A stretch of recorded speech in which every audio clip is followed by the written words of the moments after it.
Washington DC का वो Hilton hotel जहां अमेरिकी राजनीति के बड़े चेहरे जुटे हुए थे। व्हाइट हाउस करेस्पोंडेंट्स डिनर का माहौल था, हंसी मजाक चल रहा था, लेकिन अचानक गोलियों की तड़तड़ाहट ने पूरी दुनिया को हिला कर रख दिया। राष्ट्रपति डोनाल्ड ट्रंप एक बार फिर से मौत के बेहद करीब थे। क्या ये सिर्फ एक सिरफिरे की करतूत थी या इसके पीछे सरहद पार बैठा अमेरिका का सबसे बड़ा दुश्मन ईरान था? आज की इस स्पेशल रिपोर्ट में हम पर्दा उठाएंगे उस खौफनाक रात के हर सच से। नमस्कार, मैं हूं आदित्य। भारत फैक्ट्स के आज के एपिसोड में आपका स्वागत है। शनिवार की रात वॉशिंगटन हिल्टन होटल का बॉलरूम।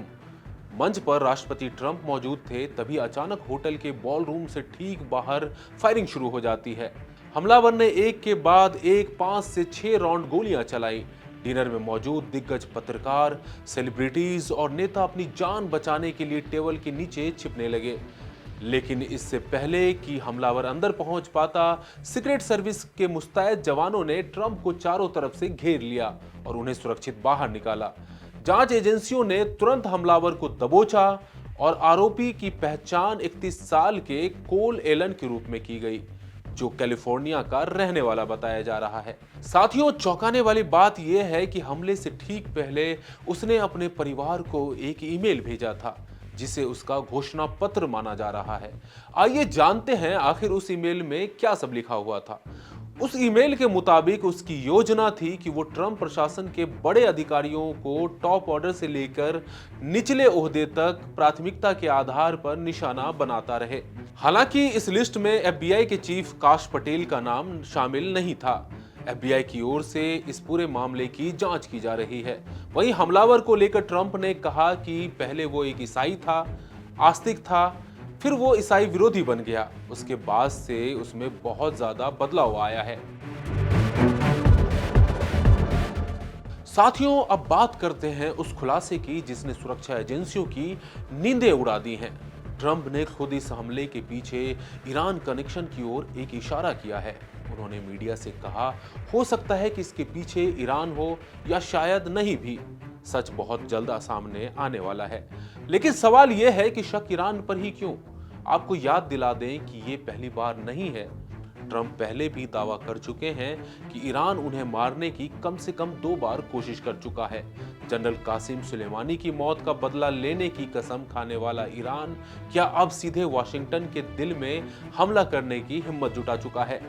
इस घटना ने अमेरिकी सीक्रेट सर्विस पर भी बड़े सवाल खड़े कर दिए हैं। दुनिया के सबसे सुरक्षित माने जाने वाले कार्यक्रम में जहां राष्ट्रपति डोनाल्ड ट्रंप और उपराष्ट्रपति जेडी वेंस दोनों मौजूद थे, वहां एक हमलावर हथियार लेकर कैसे पहुंच गया? क्या सुरक्षा का भेद किले में कोई सेंध लग गई थी? इस तरह की बातें सोशल मीडिया पर खूब चर्चा हो रही है। अगर इस हमले के तार वाकई ईरान से जुड़े मिलते हैं तो ये न केवल अमेरिका की अंदरूनी राजनीति में आग लगा देगा, बल्कि दुनिया को एक नए युद्ध की दहलीज पर खड़ा कर देगा।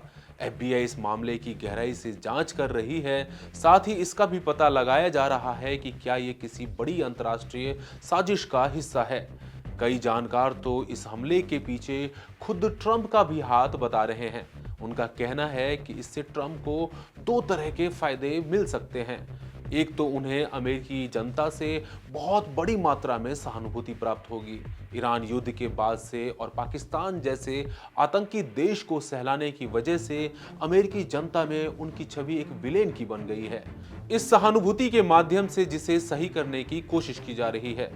दूसरा कि यदि इस हमले के पीछे किसी भी तरह का ईरानी लिंक पाया गया तो ट्रंप के पास ईरान पर और भी ज्यादा और भयानक हमले करने का एक कारण मिल जाएगा। कुछ जानकार तो यहां तक कह रहे हैं कि यदि ईरानी कनेक्शन निकला तो अमेरिका इस हमले के बहाने ईरान पर परमाणु हमले तक कर सकता है।